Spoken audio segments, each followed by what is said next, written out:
কাঁকরোলের chop.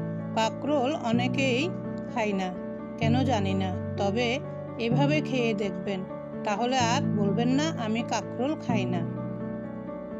কাঁকরোল প্রথমে সামান্য লবণ দিয়ে সিদ্ধ করে নিয়ে তার থেকে বিচিগুলো একটা চা চামচ দিয়ে বাহির করে নেবেন।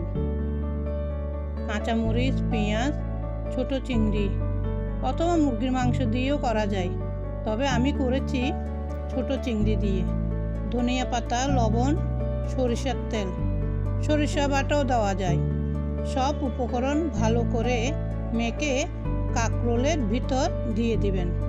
তারপর ময়দায় গড়িয়ে নিয়ে তেলে লাল লাল করে ভেজে তুলে নিলেই হয়ে গেল।